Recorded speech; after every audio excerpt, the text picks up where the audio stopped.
Hello everyone. Easy physics by N K channel पर आप सब बच्चों का एक बार फिर स्वागत है।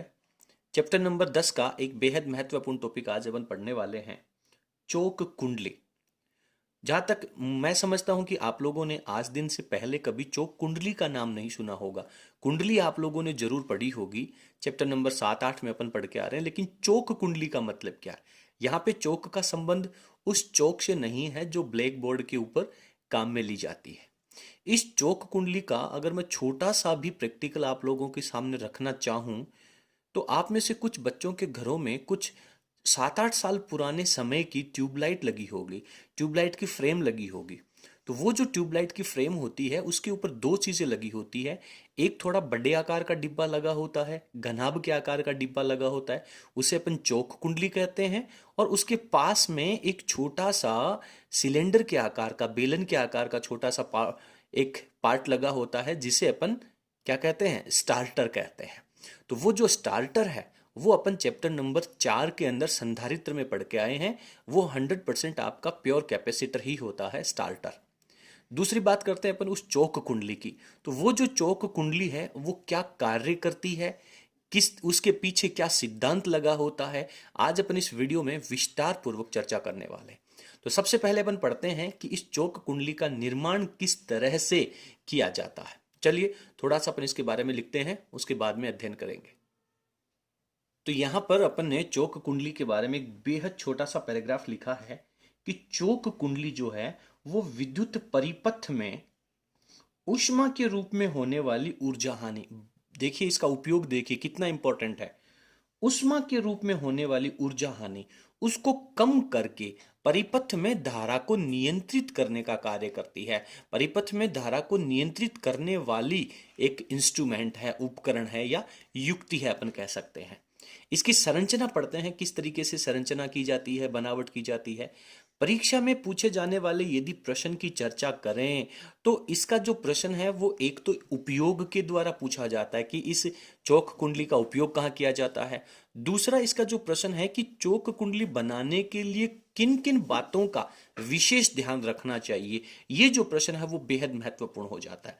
तो संरचना में अपन देखेंगे कि आपके पास एक पटलित क्रोड का मतलब होता है जैसे ट्रांसफार्मर के अंदर आयताकार जो ब्लेड्स लगी होती हैं, यानी बहुत पतले पतले पार्ट से, परतों से मिलकर के बना हुआ एक बेलनाकार छड़ होती है। और उसके चारों तरफ तांबे के तार, मोटे तांबे के तार क्यों? क्योंकि मोटे तार का प्रतिरोध कम होता है।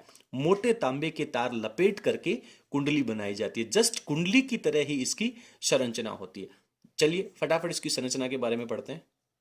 तो बनावट में जैसा कि आप इस डायग्राम में देख पा रहे हैं, समझने का प्रयास करें। ये एक आपके पास पटलित क्रोड है। पटलित क्रोड का मतलब होता है कि बहुत पतले पतले परतों से मिलकर के बना हुआ कोई आकार, उसके ऊपर तांबे के तारों को लपेट दिया जाता है और लपेट करके उनको एक एसी स्रोत से, एसी प्रत्यावर्ती वोल्टता स्रोत से जोड़ दिया जाता है और उसके साथ में एक बल्ब लगा दिया जाता है।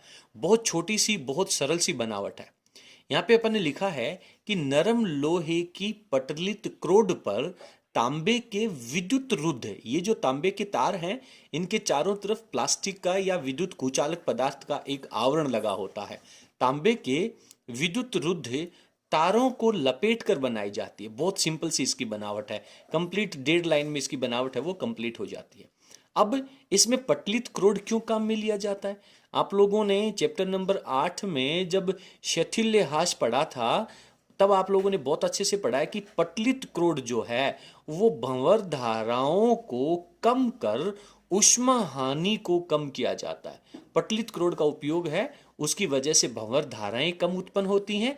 और भंवर धाराएं यदि कम होगी, चैप्टर नंबर 9 में पढ़ा आप लोगों ने भंवर धाराएं, यदि आप लोगों ने नहीं पढ़ा है तो उसका लिंक है वो आप लोगों को डिस्क्रिप्शन में मिल जाएगा। भंवर धाराओं को कम कर ऊष्मा हानि को कम किया जाता है। क्लियर है? अब अपन इसमें नंबर 2 पे जो पॉइंट लिख सकते हैं वो ये लिख सकते हैं कि तांबे के मोटे तार क्यों काम में लिए जाते हैं। ये लॉजिक सब आप लोगों से अलग अलग पूछे जाएंगे। आपको प्रश्न की भाषा पढ़ करके प्रश्न का उद्देश्य पढ़ करके, प्रश्न के जो नंबर हैं, अंक भार हैं, वो सब पढ़ करके आपको डिसाइड करना है कि मुझे इसके उत्तर में कौन कौन सी बातें लिखनी है। ठीक है, तो यहां पे अपन लिखेंगे कि तांबे के मोटे तारों का प्रयोग, तांबे के तांबे के मोटे तारों का प्रयोग या उपयोग लिख सकते हैं, प्रयोग करने से क्या होगा, प्रतिरोध कम हो जाता है, करने से प्रतिरोध कम किया जाता है। क्लियर है, प्रतिरोध कम किया जाता है। और जब प्रतिरोध कम होगा उसके परिणाम स्वरूप क्या होगा, जिससे ऊष्मा हानि कम होती है। जिससे प्रतिरोध कम होने से क्या होगा, जिससे ऊष्मा हानि क्या होती है, कम होती है। तो ये दोनों बातें आप लोगों को यहां पर लिख लेनी चाहिए। ठीक है, इसके बाद में अपन आगे पढ़ते हैं कि विशेष रूप से इस चोक कुंडली में से जो सबसे इंपॉर्टेंट क्वेश्चन पढ़ा जाता है उसका अपन अब आगे डिस्कशन करने वाले हैं। तो अब आप वीडियो की स्क्रीन को पॉज करें और अपने जो नोट्स हैं उनको बेहतर तरीके से लिख लें। तो इस चोक कुंडली का जो सबसे महत्वपूर्ण पॉइंट बनता है वो आप लोगों को यहां पे लिखना चाहिए कि चोक कुंडली में जो कुंडली काम में ली जाती है उसका प्रतिरोध है वो क्या होना चाहिए, इस कुंडली का, कौन सी कुंडली का, जिससे आप चोक कुंडली बना रहे हैं, इस कुंडली का जो प्रतिरोध है वो क्या होना चाहिए, प्रतिरोध कम एवं जो प्रेरकत्व है, प्रेरकत्व क्या होना चाहिए, अधिक होना चाहिए, प्रेरकत्व अधिक होना चाहिए। ये दोनों बातें आप लोगों को बहुत अच्छे से समझनी है और याद भी करनी है। अब बात करते हैं अपन इसके उपयोग की कि साहब चौक कुंडली है, इसका उपयोग कहाँ कहाँ किया जाता है। तो अपने को यहाँ पे लिखना चाहिए कि मुख्य रूप से चौक कुंडली का जो उपयोग है वो अभी मैंने वीडियो के स्टार्टिंग में बताया था, ट्यूबलाइट्स में किया जाता है। ट्यूबलाइट में इसका जो उपयोग है वो विद्युत पंखों में भी किया जाता है, इलेक्ट्रिक फैन जो होते हैं। इसके बाद में इसका जो उपयोग है वो टेलीविजन में भी किया जाता है, इसका जो उपयोग है वो रेडियो में भी किया जाता है। तो इस प्रकार से आप इसके जो उपयोग हैं वो लिख सकते हैं। ठीक है, इसके बाद में यदि अपन बात करें तो यहां पर एक महत्वपूर्ण बात आती है कि एलसी सर्किट जो होता है, एलसी सर्किट का मतलब क्या है कि जिसके अंदर कुंडली भी लगी होगी और कैपेसिटर भी लगा होगा। तो ये जो कुंडली है ये वही कुंडली है जो चोक कुंडली बनाते समय आप लोगों ने प्रयोग करी थी। तो एलसी परिपथ का जो उपयोग है ये आप लोगों को कहां पे करना चाहिए, आप लोगों ने देखा होगा टीवी में, फिल्मों में, सीरियल्स में देखा होगा कि जब अपन एयरपोर्ट के ऊपर या कहीं पर भी रेलवे स्टेशन के ऊपर जब अपन एंटर होते हैं या एग्जिट होते हैं तो जो गेट होता है, डोर होता है, उसके अंदर जो सिक्योरिटी गार्ड होते हैं वो एक बहुत बड़ी गेट के दरवाजे के आकार की मशीन लगा करके रखते हैं और अपन लोगों को उसमें से एंटर या एग्जिट होना होता है।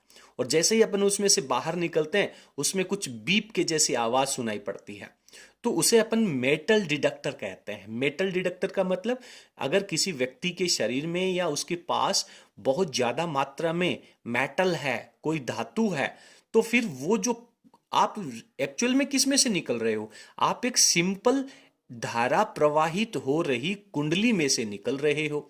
और उस कुंडली के अंदर से जैसे ही अपन एंटर या एग्जिट होंगे, यदि अपने पास बहुत ज्यादा मात्रा में मेटल है तो वो क्रोड का कार्य करेगा और क्रोड का कार्य करने से उस कुंडली में बहने वाली जो विद्युत धारा है उसकी वैल्यू परिवर्तित हो जाती है, अनियमित हो जाती है। परिणाम स्वरूप उसमें से अलग तरह के सिग्नल्स निकलते हैं और सिक्योरिटी गार्ड को पता चल जाता है कि इस व्यक्ति के पास में अधिक मात्रा में मेटल है। तो उसे अपन मेटल डिटेक्टर कहते हैं या धातु संसूचक कहते हैं। आप लोगों ने देखा होगा कि सिक्योरिटी गार्ड वगैरह के हाथ में एक रैकेट के जैसा कोई इंस्ट्रूमेंट होता है और फिर उस रैकेट के जैसे इंस्ट्रूमेंट को बॉडी के आगे पीछे घुमाते हैं जिससे वो चेक करते हैं कि क्या इसके पास कोई हथियार वगैरह तो नहीं है। तो वो सब मेटल डिटेक्टर ही है और एक्चुअल में वहां पे जो काम करने वाला इंस्ट्रूमेंट है वो आपका एक एलसी परिपथ है। ठीक है, तो एलसी परिपथ का जो उपयोग है, इसका उपयोग धातु संसूचक में किया जाता है।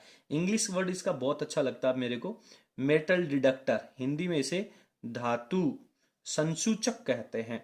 संसूचक का मतलब होता है डिडक्टर, डिडक्ट करने वाला, धातु संसूचक में किया जाता है। ठीक है, तो इस तरीके से एक बहुत छोटा सा और बेहद इंपॉर्टेंट टॉपिक जो है वो अपन यहाँ पे कंप्लीट कर लेते हैं। यहाँ पर जो सबसे इंपॉर्टेंट पार्ट इसका जो है, जो कंपटीशन एग्जाम में और बोर्ड एग्जाम में पूछा जा सकता है अति लघुत्रात्मक प्रश्न में या फिर ऑब्जेक्टिव क्वेश्चन के अंदर, तो वो आपका यहाँ पे कंप्लीट हो जाता है। तो इस तरीके से आप लोगों को चौक कुंडली का जो टॉपिक है वो पढ़ना चाहिए। हाँ, फॉर योर काइंड इन्फॉर्मेशन मैं आपको बता दूं कि इसमें से न्यूमेरिकल किसी भी तरह का तैयार नहीं होता है, केवल थ्योरेटिकल पोर्शन इसमें है। ठीक है, तो एक छोटे से टॉपिक के साथ में आज की इस वीडियो को अपन यहीं फिनिश करते हैं। यदि आपको हमारा वीडियो पसंद आया तो प्लीज़ आप वीडियो को लाइक करें और अपने सभी फ्रेंड्स के साथ शेयर करें। इस टॉपिक में इसके अलावा कुछ भी पढ़ने की आपको आवश्यकता नहीं है। 12th फिजिक्स के चैप्टर नंबर 1 से चैप्टर नंबर 10 तक प्रत्येक टॉपिक के ऊपर अपन वीडियोस तैयार कर चुके हैं, अलग अलग प्लेलिस्ट उनकी तैयार करी गई हैं। आप प्रत्येक चैप्टर को बहुत अच्छे तरीके से तैयार कर सकते हैं। और हमारी सुबह की 7 बजे से 8 बजे की जो लाइव क्लास है, उस लाइव क्लास के अंदर अपन रिवीजन स्टार्ट कर रखा है, रिवीजन कक्षाएं चल रखी हैं, तो वो भी आप लाइव सेक्शन में जा करके या फिर आप लोगों को प्लेलिस्ट के अंदर एक लाइव कक्षाओं की प्लेलिस्ट मिल जाएगी, वहां पर जाकर के आप तैयार कर सकते हैं। उम्मीद करते हैं कि आप लोग बोर्ड परीक्षा में बेहतर परीक्षा परिणाम प्राप्त करेंगे और उसमें आपको किसी भी प्रकार की यदि दिक्कत होती है, परेशानी होती है, तो आप हमारे व्हाट्सएप नंबर के ऊपर हमसे संपर्क कर सकते हैं। बहुत बहुत धन्यवाद। Thank you. गुड लक बेटा।